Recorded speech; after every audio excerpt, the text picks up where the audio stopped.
Inside the Magic, show number 478 for June 3rd, 2014.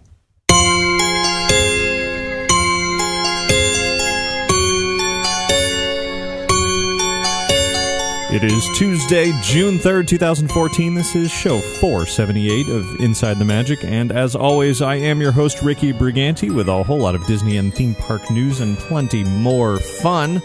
Before we get to all of it, I invite you to visit our website at InsideTheMagic.net. There you'll find all of our podcasts, videos, photos, news, articles, and plenty more.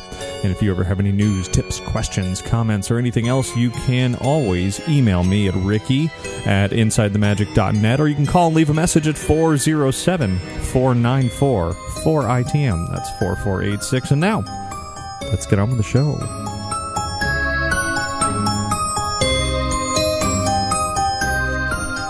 This week's episode of Inside the Magic is brought to you by Magical Travel. Book your summer Disney cruise with Magical Travel and receive a shipboard credit to use while you are on your vacation. You can book now for the best availability and pricing by calling Magical Travel today at 866-207-8387 or visit them online at magicaltravel.com to receive a free price quote. And be sure to mention Inside the Magic when you do that to receive a free Disney gift card for qualifying bookings when you book your Disney vacation with Magical Travel. And thanks very much to Joseph Mayers for your donation this week and to all monthly recurring donation subscribers as well. And now, let's get started with our trip around the world. It's Tuesday. It's not Sunday. A couple of days delay, and that's because I spent all weekend, morning to night, at the Spooky Empire Mayhem convention out here in Orlando. Decided to really go at it this time at that convention, helping them out a bit, taking some photographs for Spooky Empire as well as covering it, of course, here for Inside the Magic. So I've already included a bit of coverage from the Disney side of things from that event over on our website. I'm going to be featuring some of the highlights from some pretty fun panels later in this week's show, all Disney related. I think you'll get a kick out of them quite a lot, even some stuff I haven't shared already. But in addition to that, I'm also going to be sharing even more of the, really Spooky Empire's events are supposed to be not so much Disney, but rather based on horror. That's really the center of it. Fans attend who are fans of all things horror. So if you are into that sort of thing, which is decidedly un-Disney, you're going to want to stay tuned to Outside the Magic over at OutsideTheMagic.com, because that is where I will be posting all of the rest of that stuff. So stay tuned for that. But before getting into all of that, now here we are, a week and a half of Disney news and other interesting news as well to go through. So we'll start off out here at Walt Disney World with Seven Dwarfs Mine Train is officially open now. Back on May 28th, officially. It has made its debut with a small ceremony before the park opened. There was a ribbon cutting. In attendance were Snow White, the Seven Dwarfs, Magic Kingdom Vice President Phil Holmes was there, as well as some Orlando Magic basketball players, and some kids and adults from Big Brother, Big Sister were there as well to help officially open that attraction. Of course, I've already talked plenty about it, so I'm not going to say too much else here. If you haven't already heard about it or read about it, you can definitely visit the website, check our YouTube channel, or go back a couple of episodes and you can hear me blab on about it as well. It's a fun ride. Also, in regards to the opening, you can definitely head over to the website to see what that ribbon cutting was like. It was a pretty brief moment. Now, for something much bigger than that, a couple of things. One is, of course, Avatar is on the way to Disney's Animal Kingdom, and to make way for the big world of Avatar, Walt Disney World relocated the popular Festival of the Lion King show to a new theater, and that has now reopened. It reopened over the weekend in the new Harambe Theater, a new area of the Africa section of the park. The new area is not just the theater, but kind of some other surrounding themed buildings. Looks like it's been there since the park opened. It all blends in very well. Once you're inside the theater, it's pretty much identical to the old theater. It's almost like they picked it up and plopped it over there and made it look prettier on the outside. So Festival of the Lion King show is pretty much the same. It's just in a new location in the park. Meanwhile, at the Los Angeles Times Hero Complex Film Festival a few days ago, director James Cameron was there, and Slash Film, the very popular film website, was reporting that he talked a little bit about the status status of Avatar coming to Walt Disney World. In fact, he said that the name of this area is going to be Pandora, the Land of Avatar. He said he wasn't sure if that was 100% approved by Disney yet, but that seems to be the official name for the new area that's replacing Camp Mini Mickey at Disney's Animal Kingdom. More importantly, Cameron also said that highly advanced audio animatronics figures will be featured somewhere within this area. Let me read you a quote from James Cameron. He said, "The animatronics for the Na'vi characters are going to be fantastic. For example, their early animatronics would use 12 axis of motion, and I think the most they've ever done was 32 axis recently. I think they're up to 64 just in the face of the Na'vi characters." So there's James Cameron's take on what we can expect to see in a little bit in what apparently is going to be called Pandora, the Land of Avatar, when it opens in 2017. Much sooner than that, over at Disney's Hollywood Studios, Star Wars Weekends continues to bring a lot of excitement to that park, and the most excitement out of all the Star Wars Weekends this year is coming up in just a few days, as Luke Skywalker himself, Mark Hamill, will be there, along with Ray Park, who was here this weekend as well, or this past weekend, and Billy D. Williams, Lando Calrissian, is going to be there as well. But now, here's a little bit of change that Disney sort of threw everybody for a loop. The Stars of the Saga Celebrity Talk Show takes place every weekend at Star Wars Weekends, and it normally features all of the celebrities that are there each weekend, hosted by James Arnold Taylor, voice of Obi-Wan Kenobi in the Clone Wars. Well, Disney has revealed that Mark Hamill will not be part of that talk show. It will only be Billy D. Williams and Ray Park. Instead, Mark Hamill's going to have his own 30-minute session called A Conversation with Mark Hamill separately. So if you want to see Mark Hamill, your only options at Star Wars Weekends are to see him in the motorcade and in that conversation with Mark Hamill. He's not doing meet and greets, he's not doing autographs, he's not doing anything else. That's your option. Unfortunately, FastPass Plus is already come and gone. It happened a few days ago at like 8 in the morning. It appeared and disappeared within a matter of minutes, naturally. So I will definitely be there on June 6th, which is the first day that he's going to be there, this coming Friday, and I will be capturing all of the excitement of that conversation with Mr. Luke Skywalker, and then you can certainly attend Friday, Saturday, or Sunday, or all three, and if you don't have a fast pass, you'll just have to get there very early and wait in line. Those conversations with Mark Hamill will take place at 3 p.m. each day in the Premier Theater in that park. Now let's hop over to Universal Orlando. Certainly all eyes are on the Wizarding World of Harry Potter, Diagon Alley, as it gets closer and closer and closer to its opening. The media preview is just a couple of weeks away at this point. Well, now Universal has released details on what the food and beverage options will be once the area opens. Of course, based on the Harry Potter books and films, they're importing ingredients from England. In the Leaky Cauldron restaurant, they're going to serve British dishes like bangers and mash, fisherman's pie, toad in the hole, fish and chips, something called ploughman's, which is imported English cheese, crusty bread, pickles, apple beet salad, and a Scotch egg. They're also serving draft beers, including special Wizard's Brew and Dragon Scale. Pumpkin juice and butterbeer will be sold there, as well as new beverages, fishy green ale, and tongue-tying lemon squash. Interesting. Over at Florian Fortescue's Ice Cream Parlor, there will be 20 unique ice cream flavors, including, yes, butterbeer ice cream. That's going to be a soft serve flavor. There will also be Earl Grey and lavender, sticky toffee pudding, chocolate chili, clotted cream, salted caramel blondie, apple crumble, strawberry and peanut butter, and orange marmalade, among others. They'll also be serving fresh pastries, scones, tarts, and sweet cakes. And then another place to get some drinks will be Eternel's elixir of refreshment. That will be serving quote-unquote magical elixirs. Imagine, you get bottles of water and you'd put those flavor packets into it. Well, this is the Harry Potter magical version of that, where you'll be able to get these elixirs called the Draft of Peace, or Babbling Beverage, or the Elixir to Induce Euphoria and Fire Protection Potion, and you'll add those to the Gilly Water to create some interesting drinks. So that's what you'll be eating and drinking in Diagon Gun Alley. Meanwhile, Universal Orlando has also announced that 3 new restaurants or venues are opening this month at City Walk. One already has opened just a couple of days ago. That's Menchie's, the frozen yogurt place. But coming later this month are Hot Dog Hall of Fame, which is from Steve Schussler, who also is behind T-Rex and Rainforest Cafe and places like that.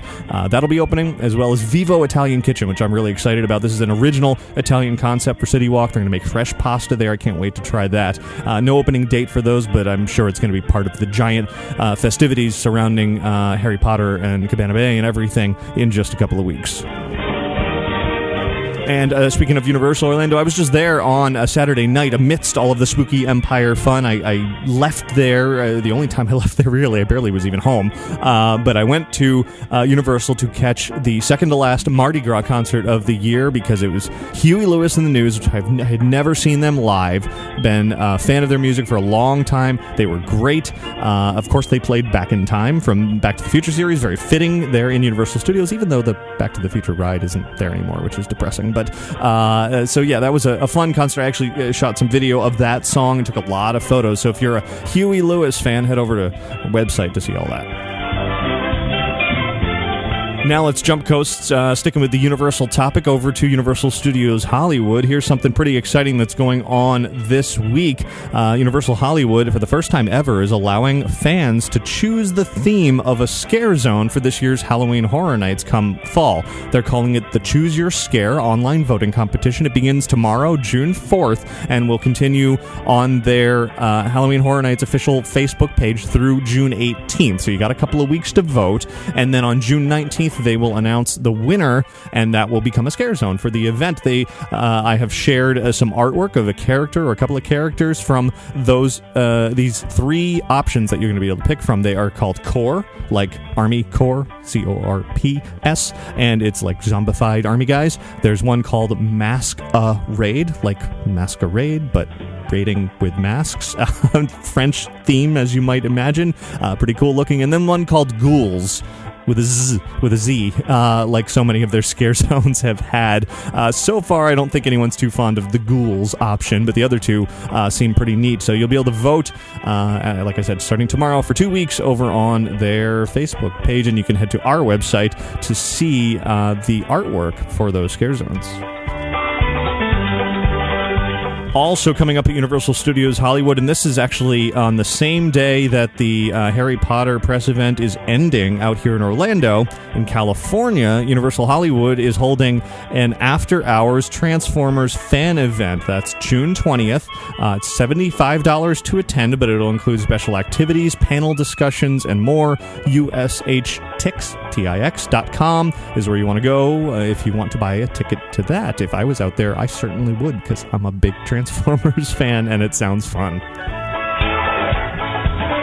Now let's jump to another park that we're covering more and more lately, Busch Gardens Williamsburg. We've got 2 new articles up on the website. One, their Food and Wine Festival has begun. It's continuing on weekends through June 29th with 14 kiosks. Looks absolutely delicious. I have never been to that park, but I really want to. I've heard it's really beautiful. But we have a new reporter up there, Emily, and she has done a great job. Fantastic writer. If you read her article about the Food and Wine Festival over on our website, you're just going to be starving afterwards, because and our photos too, it looks absolutely delicious. In addition, their water park up there, Water Country USA, this is in Virginia, Williamsburg, Virginia. Water Country USA's opened a new water slide on May 23rd called Colossal Curl, and that also looks like a bit of fun. Emily rode that, and they shot some video of her sliding through, which is pretty amusing to watch. So you can head over to our YouTube channel or on our website to see that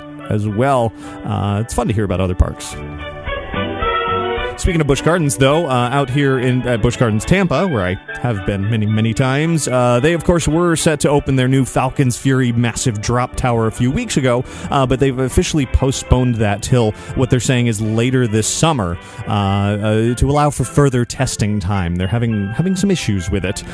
They don't have an opening date, but don't expect it anytime soon. Meanwhile, the surrounding new area called Pantopia is already open.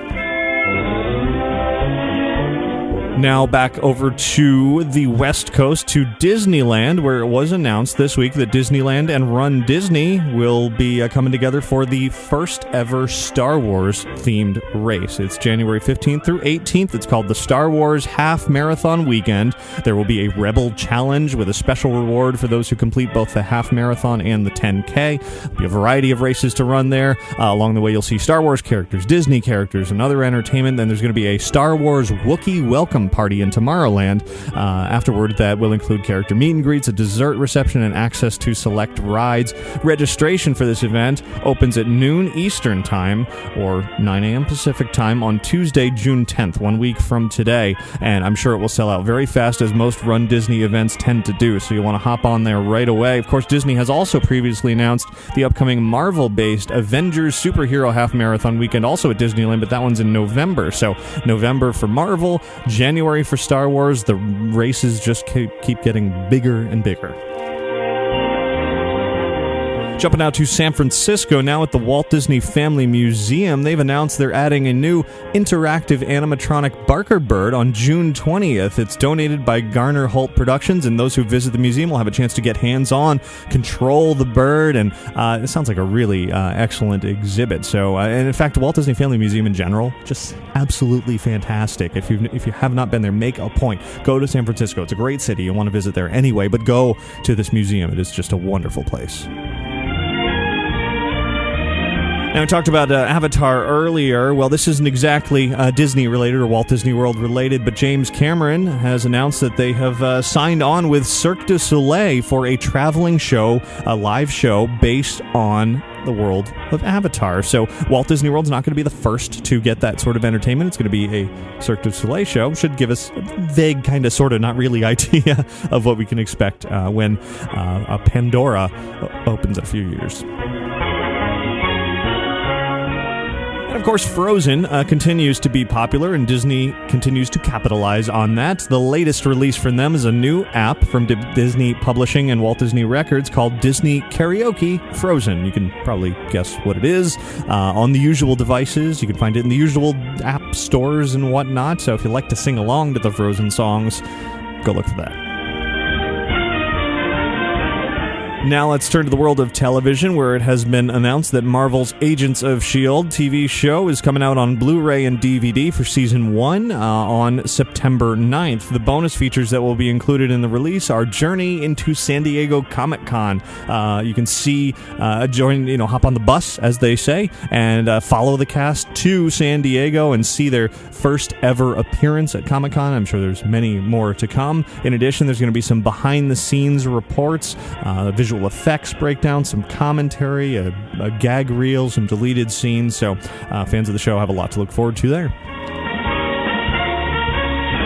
And speaking of shows, Disney and Marvel are working on a Daredevil miniseries for Netflix, and it has been announced that the actor who's going to play Daredevil, it is Boardwalk Empire's Charlie Cox.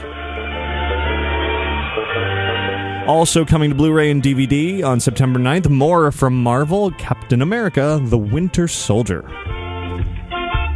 And lastly, in the world of movies, Disney and Lucasfilm have announced additional casting for Star Wars Episode 7. It has been confirmed that Academy Award winner Lupita Nyong'o will be in the film, as well as Gwendolyn Christie, who you might know from Game of Thrones. So pretty exciting casting news there. Of course, they join the many other people that were previously announced, including Mark Hamill, Carrie Fisher, Harrison Ford, and other returning and new cast members. And it's just the beginning of Star Wars news, I think. I know there's a lot of set pictures that are already starting to leak out, which drives me nuts, honestly. I you know what, I'm gonna go out on a limb here. This is not news, this is just me.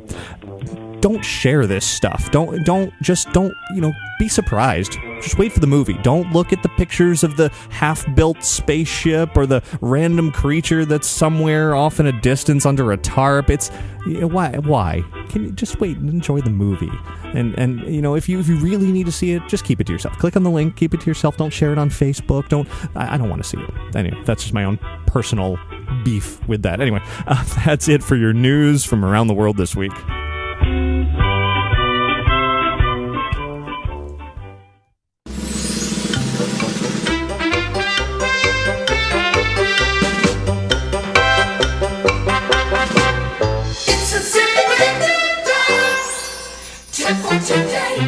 a fun tip sent in from Susan from California, who writes, here's a tip from a fireworks junkie to pass holders who visit the parks often. Instead of skipping the fireworks to avoid the crowd, try viewing the show from a different location. I discovered a great view of the fireworks at Disneyland behind the castle. You're actually standing between the high charges and the effects launched from the castle. You get the carousel in the foreground and a close-up view of Tinkerbell as she flies overhead. You have to turn around to see the high bursts, but they are unobstructed. At the Magic Kingdom on a crowded day, try the bridge to Big Thunder. I have viewed Symphony of the Stars from 3 locations this weekend, each with different experience. And great, Susan. Wonderful to hear such a sort of, I don't know, it's one of those things like fireworks. You're right, annual pass holders are like, fireworks, we'll just get out of here, or we'll go on a ride or this or that, because we've seen the show a million times. I mean, Wishes, I've seen that show endlessly. But it always surprises me when the fireworks come on and I'm in a random part of the park and I'm like, oh, that's a really interesting view of them. I haven't seen that before. It's a good way to refresh an old show that you might be tired of. So, good tip. Everybody else, email your tips into tips@insidethemagic.net.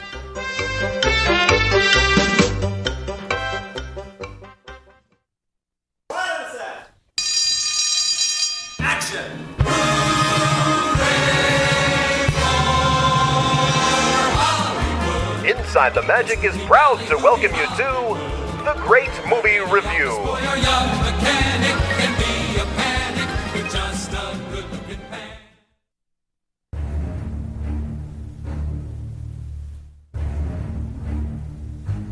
The latest live-action movie from Disney, of course, is Maleficent, starring Angelina Jolie in that title role. Had a chance to see it a few days ago, and I'm going to warn you right now. Well, first let me say this is a spoiler-free review, so if you haven't seen it yet, don't worry. I'm not going to spoil anything for you. However, if you have seen it, I guarantee half of you that are listening to this right now are going to completely disagree with everything that I'm saying. The other half of you, you're going to agree with all of it, because that seems to be the reaction to this movie. It's very, very split. There's a lot of people who are coming out of Maleficent saying, wow, that was just simply amazing. And then there's the other half that are just simply going, that wasn't really the movie that I wanted. It was good, but not what I wanted. That's where I am. Maleficent doesn't live up to the name Maleficent. It's an entertaining movie, certainly. It's an action-packed movie. There's a lot of funny scenes, a lot of really great visual effects. The whole overall look of the film is wonderful. It doesn't really suffer a little bit here and there, but not so much, not overall. Alice in Wonderland, the live-action Alice in Wonderland recently, Tim Burton's had a lot of the sort of fake CGI look to it. This doesn't have that for the most part. Little bits and pieces there. But overall, looks very good. But the movie's called Maleficent, and I don't feel like this movie was Maleficent. The character and the story has been changed so much from what we know from Sleeping Beauty that it almost doesn't even resemble the same character anymore. And I've already gotten a lot of people, I've written this up online, and a lot of people have said to me, look, that's not the point. It's a retelling of the story. Well, or it's going back to the original Sleeping Beauty story. Well, no. Well, first of all, no. It's not, because the story is called Maleficent. The only existence of Maleficent, the original existence of Maleficent, the character, is the 1959 Disney animated film. It's not, yes, there was an evil fairy godmother of sorts in the original Sleeping Beauty story, but that's not Maleficent. Maleficent as a character comes from the 1959 film. So when you title a new movie, live-action movie, clearly modeled after the 1959 film, you take what was an amazing scene, the christening scene that we've already seen already. It's been in the trailers. What is it? The D23 Expo. The christening scene is wonderful. Probably the best scene in the entire movie. That clearly harkens right directly back to Sleeping Beauty. That's the movie that I think a lot of people, myself included, wanted to see here, was the live-action version of that film from Maleficent's perspective. Give her a backstory, show me how she led up to being Maleficent, and then where does it go from there? Even take it past the story of Sleeping Beauty. What happens, well, I guess it can't go too far past because the end of Sleeping Beauty, but, show the nuances, the parts where you don't see Maleficent throughout Sleeping Beauty. What did she do? How did she get there? That's the movie that I think a lot of people were expecting out of Maleficent. That's not the movie that's there.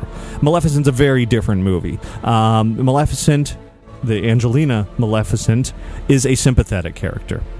She's relatable. She's human almost. She's not a human. She's a fairy of sorts, but she's sympathetic for sure. And they've retooled her story. They've given her such a sympathy. I hate to keep using that word, but it is the best word. You feel sympathy for her. It turns this Maleficent into a good person who has been wronged, rather than either an innately evil person or somebody who has grown to be evil and then stuck with that. If you watch Sleeping Beauty, Maleficent was never redeemed.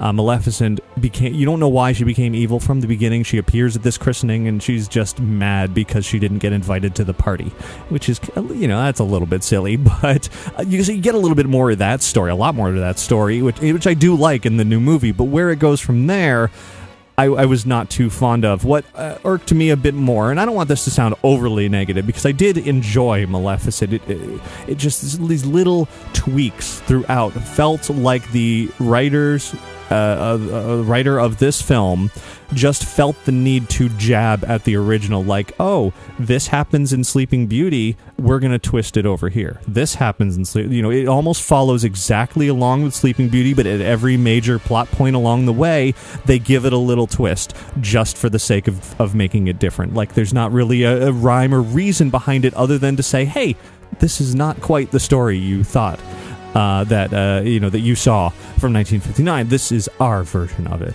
But it doesn't really, I don't know. It just didn't go where I wanted to see Maleficent, the great, big, amazing villain in all her evilness, and you got very, very little of that, unfortunately, in this film. Aside from Angelina Jolie did a good job, a great job at times with the character of Maleficent. She certainly was the best person to play this role. I just wish they had given her more to work with in terms of being a villain rather than the good person with evil tendencies.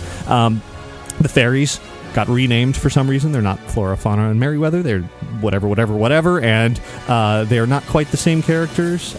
Prince Philip, not quite the same character. King Stefan, certainly, he's the worst of the bunch. His not only the character itself, but the acting, probably the weakest actor of the group in the film. And even Maleficent's bird, Diablo, has had a major makeover for this film that I actually kind of like. So you can change some things, and they work. And I kind of liked that, where that character went, although the name change was a bit unnecessary, I think. So, I don't know. I don't know how to come away from this film, because I had really strong expectations of what I wanted out of a film called Maleficent. We've known this character for years. We've known the version of this character that Disney created decades ago, and all of a sudden they've flipped that character around into being a almost completely different character. Now, you might like that. You might like this new take on it. It's kind of, many people have said it's the Wicked take on things. There's also, a little bit of a Frozen kind of element to this film, and if you've seen it, you know what I'm talking about. It's kind of just, I don't know. It's not the film I wanted to be. I guess that's the best I can say. So if I were to throw out my expectations completely and I didn't care who Maleficent was in the past, I absolutely would have enjoyed the film. It's a well-made film. It's interesting. It's kept my attention the entire time. It's surprisingly short, only 97 minutes. But it looks good. It even looks good in 3D. I quite enjoyed the 3D. But being what it is, being called Maleficent, didn't quite work fully for me. So that's my review of the film. I would say it is worth seeing. Just don't go in with the expectation that you are getting the film about the villain from Sleeping Beauty. You instead are getting a movie about a character called Maleficent. Just not the one you know. It's in theaters now.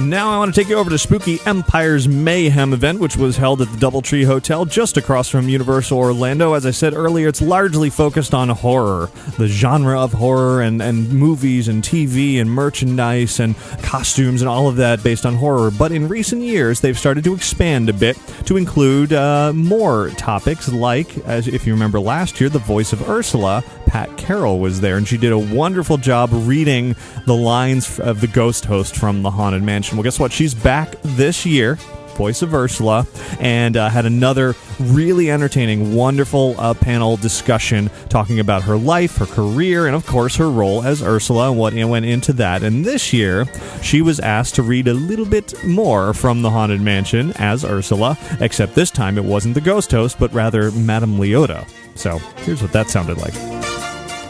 The last time that you were here, we had you read a little bit from the Haunted Mansion. Yeah, The ghost host deal. There's another part of the Haunted Mansion that might be more apropos because it's a spell, it's an incantation. It's Madame Leota's incantation. They know it better than I do. But it's beautifully written. Why, thank you. I copy and pasted it myself. So if you would like to do that now, since we set it up. Are you all fastened your safety belts? Oh, yeah. Please begin recording now. Serpents and spiders, tail of a cat, call in the spirits wherever they're at. Rap on a table, it's time to respond. Send us a message from somewhere beyond. Goblins and ghoulies from last Halloween, awaken the spirits with your tambourine. Creepies and crawlies, toads in a pond, let there be music from regions beyond. Wizards and witches, wherever you dwell, give us a hint by ringing a bell. That's it. Can you give us a little bit of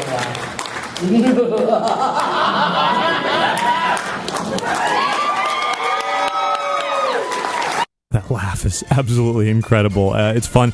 She was doing lots of autographs and photos and everything in the celebrity meet and greet room at the event, and every once in a while as you're walking around there, you would just hear that laugh. Because, it's a bit exaggerated. That's more or less her own actual laugh, which is absolutely hilarious. You recognize it immediately. So, in addition to that, of course, she talked about the character of Ursula and what she thought of that.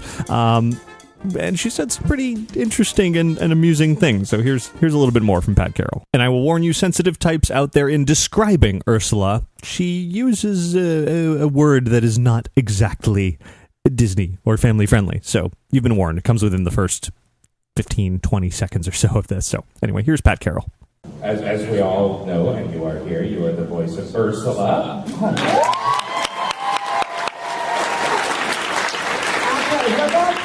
To get to do that voice. I can't think of a voice in either a straight film, an animated film, or anything that is as mean as that guy. I mean, is that the worst bitch you've ever seen? That's how and I adore her. When you think of it, nobody's bigger than her. Because physically, she's the biggest old cow you ever did see. She's got a huge voice. She's got, everything is over the top. Is over the top. But what a fascinating creature. I have had more fun with that. And to see children, because before the age of 7, kids are petrified of her. I would be too. You know, because she's so big. She's so big in every way. But after 7, they get the humor of her. The children do. And they aren't afraid of her anymore. But how fortunate are you as an actress to be able to play a character like that? You don't get those characters just regularly, Jim, like that, with all the dimensions to them. They're fabulous, fabulous. And you've gotten to play her again and again in all kinds of different media since 89, or when you recorded it was 88, I think? 88, yeah, I think so. And then you've done the subsequent sequels and the television sequels show. And games. The games. We got a lot of Ursula games out. But I've just been so pleased to be able to play that character because she's multi-dimensional. She's got lots of edges.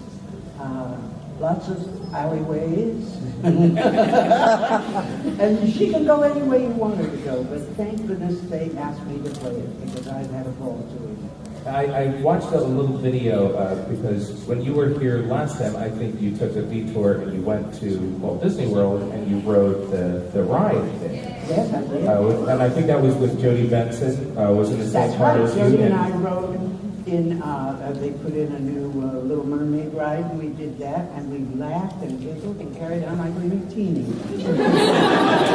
We had fun. We had fun. One more snippet from Ms. Carroll to share. She was asked about working with the late, great Howard Ashman in the development of the infamous song that Ursula sings in The Little Mermaid. I'm reminded of a story that I'd like you to tell about working with Howard Ashman, borrowing some of his phraseology. Yes. Howard Ashman was the young gentleman, young gifted gentleman. Hold your mic back. Oh, there you are. Lovely thing was hiding under my scarf. Well, take a little nap now. Howard Ashman was such a gifted young man. He was the lyricist of the team that did, what was it? Little Shop. What else? About 4 Broadway shows. Yeah. Ashman was one of them, and Howard was the other. Yeah. And I have a suspicion from watching him that he did Ursula brilliantly. And I thought, well, do you have the guts to ask him if he would do the song for you?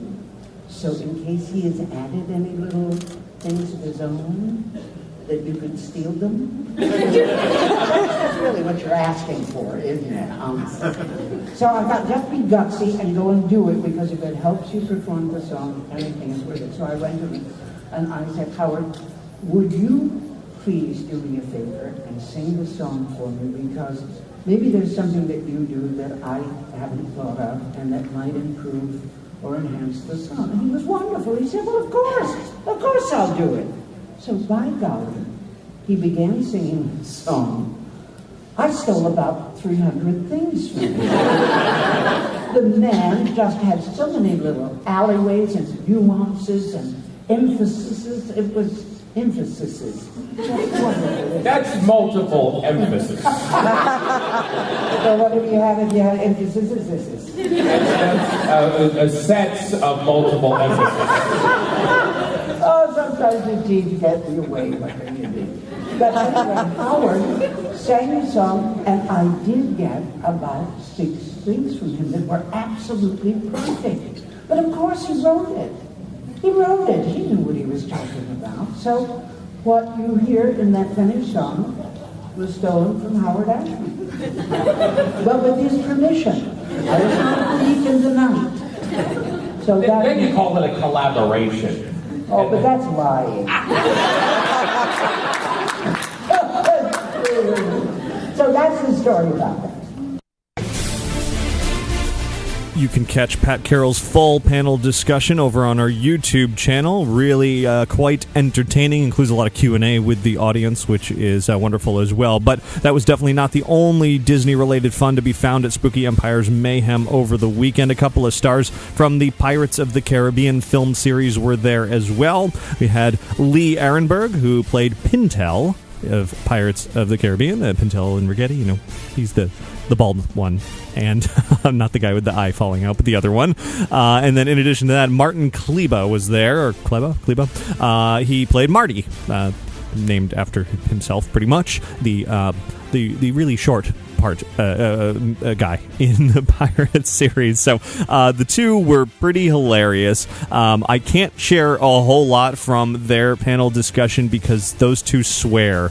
Well, they swear like pirates. In fact, the clip that I am going to share, which is a really interesting sort of behind-the-scenes stories from working on the film, I even had to edit out one swear word of this because it's out of control how much those two swear. But it's Spooky Empire, and that's to be expected. It is a horror convention after all. But anyway, so here are those two talking a bit about the making of the Pirates of the Caribbean films. My story is like the luckiest break I've had in this business was they couldn't find Short, Bald, and Crazy in London. So, well, for real, because you think about it, how often will an American actor get to put on their accent? I mean, ever since Dick Van Dyke screwed it up for us with his they still make fun of it over there. I just was in England. The best compliment I ever got was that all the people in England thought I was English. And that was cool, because I knew that was the only way I could get fired from the movie if my dialect didn't match up to all the real Brits. But we had an amazing dialect coach on the movie, and no one else needed to work with him. So I just said, you're my dude for the whole thing, I'll take you. And, I had just a good enough accent to get it. And the whole thing of like the old, hello, Bobby. That was like, that literally came from up there. Because that was the first time I read it, that's how I said it in my mind, I didn't know how hot Kira was at the time, because I didn't know who he was. So that was the easiest acting I've ever done. Kira, for sure. Now, I asked you about your frequently asked questions that you get at the table. There's one that is a unanimous. Well, the number one is really an easy one. Which is? What's Johnny Depp like? What's it like to work with Johnny Depp? Yeah, that's it. Okay, I like both of them. But... Yeah, and we can say this, the Johnny, man, he's a class act. There's a rule in the film business that whoever the number one star of your show is, however their behavior is, that will dictate how the rest of us get to act. And Johnny's a classy dude, he's a super pro, and he's fun. He's just a cool dude. So, it's hard not to look at him and go, damn, you're good looking too. He's got that profile. He's just got that, I call it the ace face. But that's like an old time movie star. He just the camera loves looking at him. Did you ever get a question like, so did you get to meet Johnny? Oh yeah. I'm like, no, I filmed the thing and then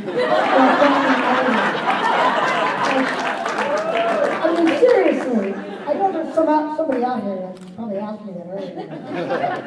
Did you ever get to meet him? No, okay. Well, it's just that he looks so perfect that he could be CGI. That's true.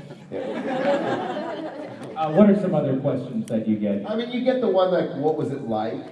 The general. People are usually kind of nervous or they're excited they come to your table. My line for that, I have a stock answer. I go, well, man, I lived 2 years in the Caribbean. Take a speedboat to work, and then hang with Keira Knightley all day. So what do you think my day was like? It's a pretty lucky job. Listen, we have one of the most shallow existences. We're in the ego business, right? So when you get you're asking the universe, let me recognize me, I'm so special, give me a great part in a movie. Well, if you get that, just make sure to enjoy it. Be thankful for what you have, not what you don't have. The easiest way to get an actor to complain? Give him a job. Give him a job. So just don't do that, man. That's the secret to the business. The other one is that they pay you for the waiting, and the acting is what you do for free. Yeah. So that's just how your mindset has to be when you go there, right? Our job is to be emotionally vulnerable when they say action, right? That's what the big bucks is for. For an actor that can be saying one thing with his mouth while his eyes say something different, right? And so you have to kind of keep yourself in that state of being ready. Especially on a movie like Pirates, a lot of times there's going to be huge stuff going on that you're going to be sitting in your trailer playing online poker and just waiting for it, Oh, you were addicted too. I wasn't. I used to play a lot of poker. You guys did motion capture stuff, or was that all done after? No, I didn't do any motion capture. I've done a lot of motion capture. And next week I'm going to do motion capture for Jurassic World, but the other guys are the ones who did the motion capture, all the crazy monster-looking things. They ran around in pajamas, so it was kind of hard to take them seriously. I had no idea what they were going to look like until the first time I saw the film, and I was like, holy, that was amazing. Yeah, you got to understand too that with the first Pirates, that was the first Oscar nomination for ILM in 18 years. And the movies kind of changed the way visual effects are done now, because the computers, now everything's shot digitally. Like when we do Once Upon a Time, we have the Zeus system up there that James Cameron invented, where we're on the big green screen stage, like the size of this room. And we're able to see right away what the background is rendered. It feeds through the computer. And so actually on the monitors is the fully rendered scene. So you can walk over there and say, oh, that's what that candelabra looks like, or that's what the background's going to look like. That's where the window's at. Back in those days, when we did the first Pirates, they didn't have that ability. So every kind of digital erasing in the background was super expensive. They had to pick and choose their shots. And the building of the skeletal characters was literally like, we wouldn't wear any makeup, just our costumes. Say I'm in the dress and I'm fighting the dudes, right? I'd be in my dress, right? My corset, and I'd fight this guy, and then I would step out, and they would shoot it when he minds the fight, and then he would step out, and they would shoot what's known as a clean play, which is basically a locked-off camera, capturing all the light, all the shadowing, and they had this thing they called the dingus.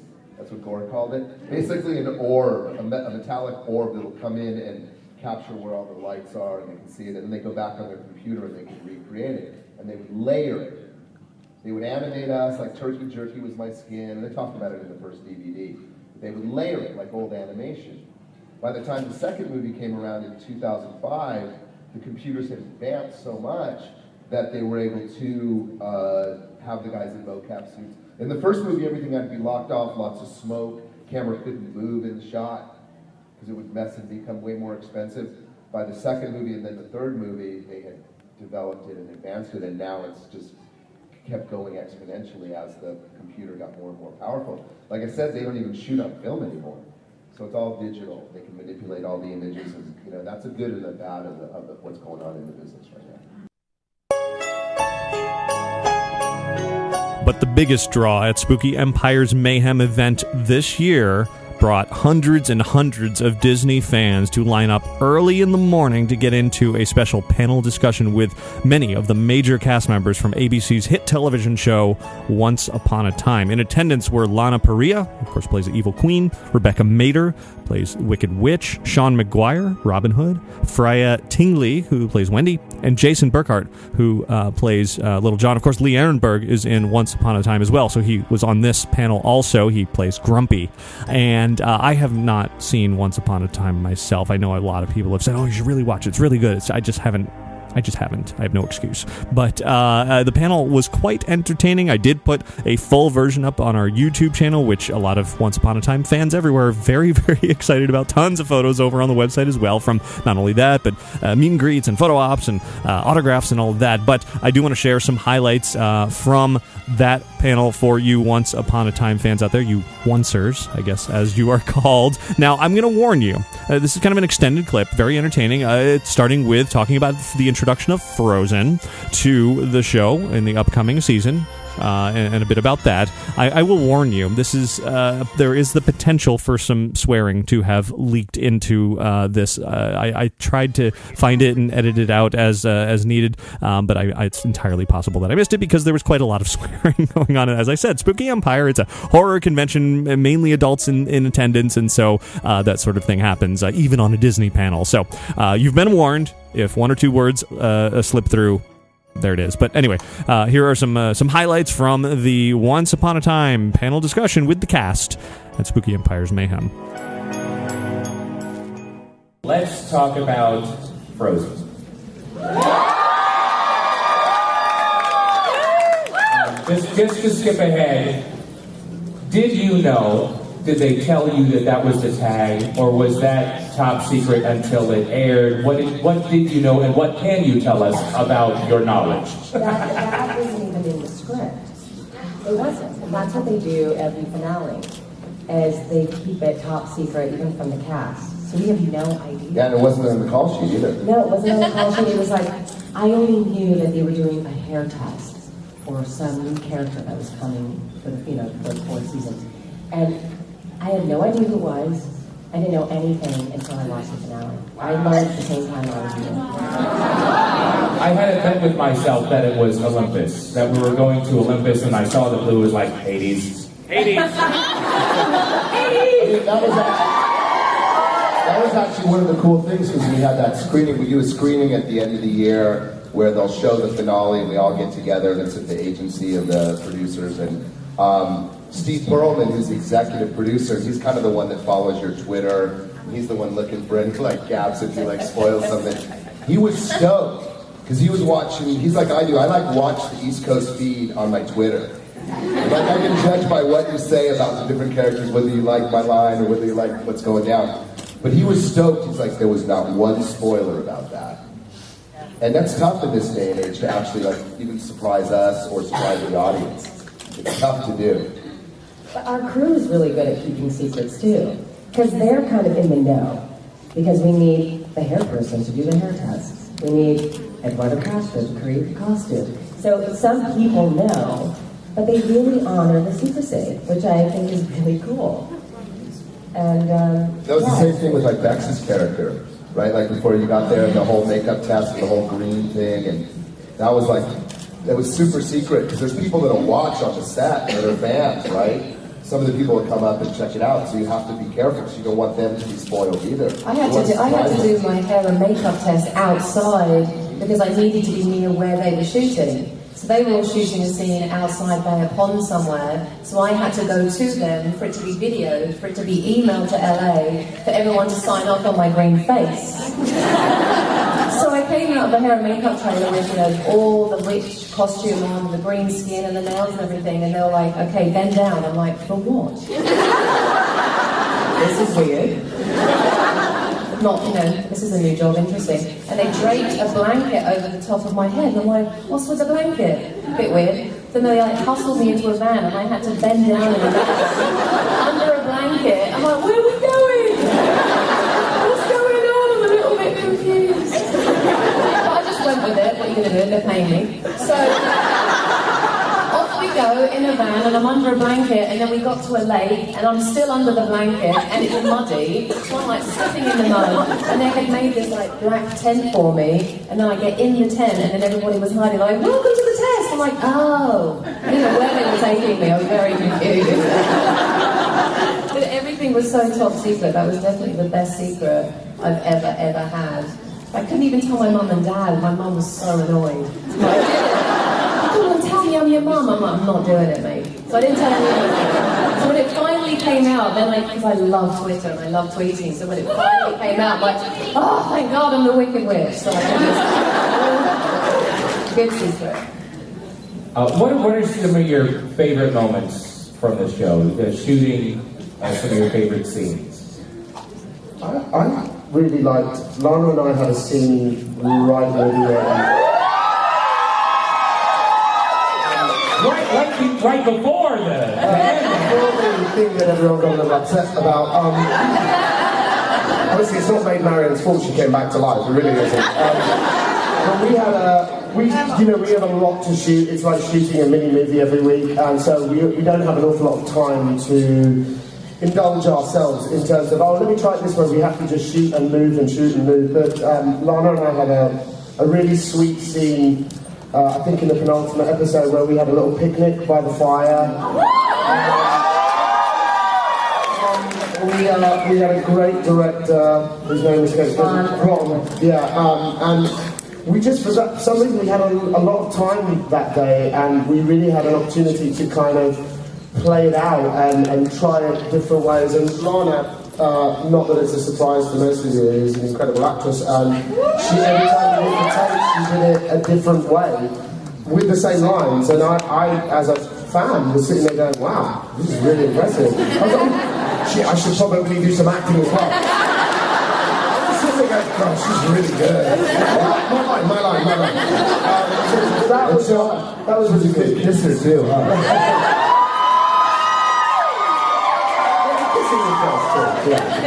a bonus. Yeah. So yeah, that was one of my favorites. Rebecca? Oh, one of my favourite scenes was at the beginning of 319, and I loved with all my heart being on my broomstick. I loved it. They got a body double for me, you know, same height, same hair, they dressed her up the same, and they were going to put her on my broomstick. No. I'm so sorry, we didn't know you would do it. I'm like, I want to do it. So I picked her off. I got on, and they put a harness nice one and everything, and then the studio ceilings are so high. But there was this one scene at the beginning of 319, so I come from up in the air and came swooping down through the air, jumped off my broomstick mid-air, and everybody, all of these guys were in the scene, and then sort of landed and floated and carried on talking. And it was just one of these moments where I'm like, this is my life. I'm the Wiki Witch, I'm on a broomstick, I'm working with all of these talented people, and it's just in that moment I have never felt so blessed and so lucky, and I'll never forget that for the rest of my life.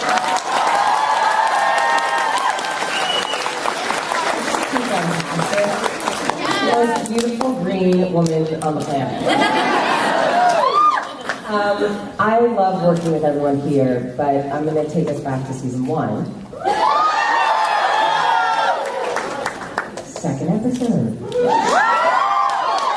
Working with Robert Carlyle. Oh man, he is just fantastic. That's what he did. It was the scene where she wants to enact this curse, and it's the jail cell scene. I love Bobby. He is just so fantastic, and I do learn so much from him, but one of my favorite moments was when he grabbed my face. And it was almost as if we were going to kiss. And I just remember feeling like I was hypnotized by him. And something happened to my body, and I took this deep breath in. It was almost like I was inhaling him. And I was holding my face like this. And it was very sensual. It was like a really sensual moment. And then I smacked his hand away. And there was all these beautiful colors, and there's so much to discover in these scenes when I'm working with him, and I'm working with a lot of people, but you know, we have, our scenes together are really special, I find. We love to play, and he's just so experienced, and so he's been a mentor for me. He's like my big brother on the show. So that's one of my favorite scenes, and gosh, I can go on for too long, because there's so many beautiful moments, like the scene with Snow, when the evil queen rips her heart out and puts it then back in her chest. Yeah!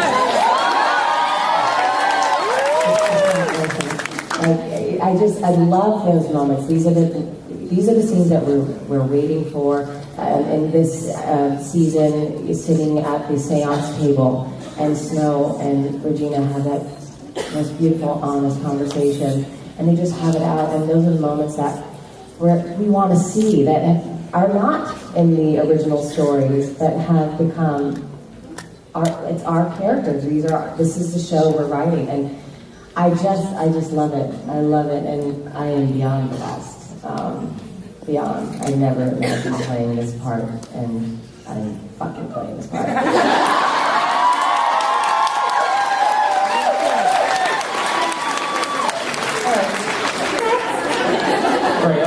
Favorite scene? Yeah. I don't really have a favorite scene, but I definitely have a favorite episode, and that was Second Star to the Right, end of season 2. And I love that because it was my first opportunity to bring Wendy to life, and she just had such a bubbliness and energy to her, and I just love that. And obviously in the 3rd season she's not quite the same, you know, she's been in a cage for quite a while. I don't think she's going to be the same after that.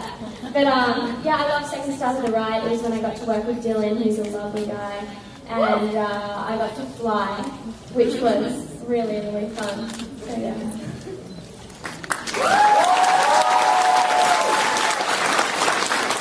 I mean, you know, for me, I've been really lucky too, because, you know, the dudes have really written me some cool shit.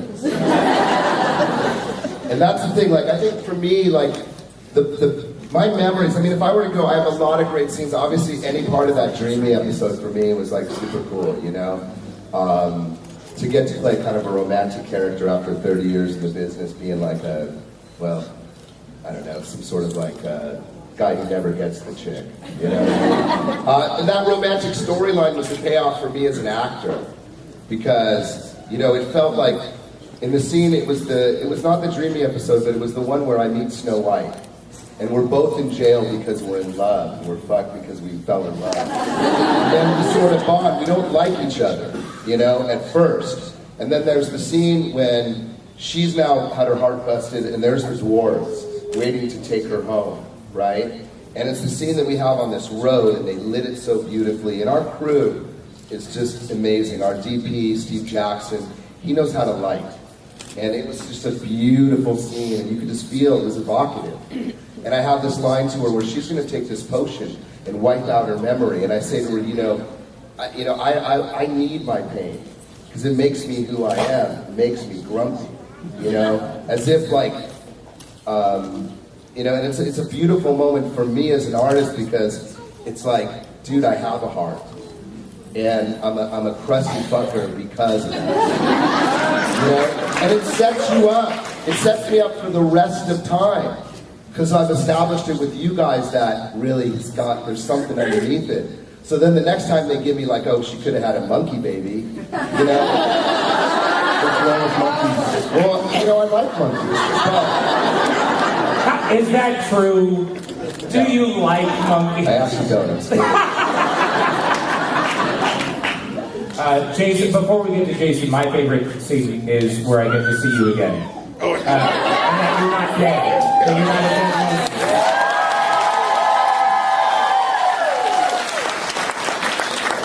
Yeah, I was really nervous when I got turned into a monkey because I'm like, am I ever coming back?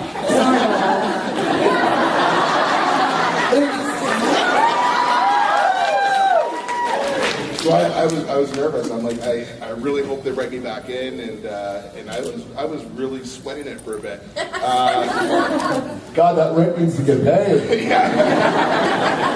But I want to be on the show. My favorite scene was when I got picked up by the monkey, running towards the Storybrooke town mine, and chasing that turkey. And when I got picked up there, again, it's all about the flying. Like, we love to fly, and we like to do our own stunts. But the cool thing about this scene was they rigged me up in the harness, they have a crane, and they put the $100,000 camera in front of me, and they go, just run as fast as you can towards that $100,000 camera, and we got you. We got you. Oh, really? And that's what they had to do. So I run as fast as I can towards the camera, and thank God they had me. They told you to do it. If anything went wrong, it's not on you. Exactly. But the camera would have been destroyed if I hit it. Like, I would have been gone. So that was my favorite scene, but it was also my worst favorite scene, least favorite scene, because I hate running. I hear you. That's fitness. So I'm like, hey, that was great. I'm like, oh, awesome. Let's do it again. Let's do it again. And Sean's like, Jay, how you doing, man? Like, Sean's like, Jay, are you doing? Are you doing okay? Yeah, Sean, I got this, buddy. 2 days I can't walk after. Crazy.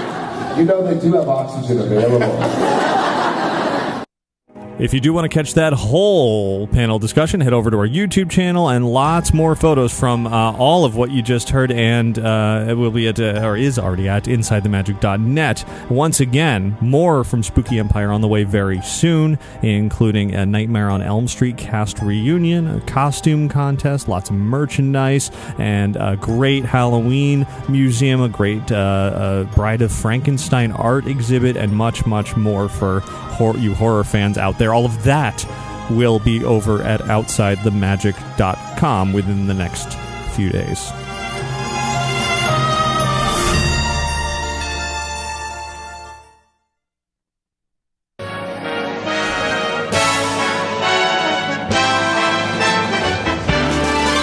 There's a great, big, beautiful tomorrow. Well, I'm going to go ahead and wrap up the show here, though I do have quite a lot of listener feedback I could be getting to. I'm going to let that pile up for a little bit for a future date where I have more time, because we are already over an hour and there's so much to come in the coming weeks. I have more events than I can even count. Literally, I have almost lost track of the amazing things that are going to be happening over the next few weeks. Attraction openings and hotel openings and special events and new shows, and of course that little thing called the Wizarding World of Harry Potter Diagon Alley. It's going to be a pretty exciting couple of weeks coming up, so definitely stay tuned to InsideTheMagic.net, to our YouTube channel, youtube.com/InsideTheMagic, to Twitter and Facebook. Just add /InsideTheMagic to those. There's going to be a whole lot to share over the next couple of weeks. Of course, here on the podcast, I'll give you the summary of all of the best excitement from all of it.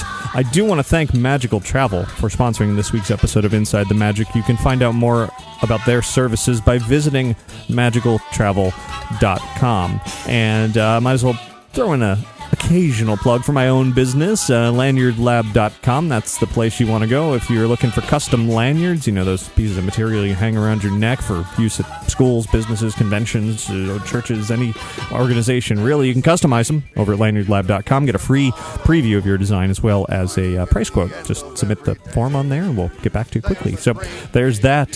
So that's about it for this week's show. As I said, so very much to look forward to in the coming weeks. It's always leading into summer is just one of the most exciting parts of the year in the world of theme parks, and it's no exception this year. So follow along, stay tuned, and I'll share it all with you. Thanks for listening each and every week, and have a magical week. Bye. There's a great, big, beautiful tomorrow shining at the end of every day. There's a great, big, beautiful tomorrow just a dream away.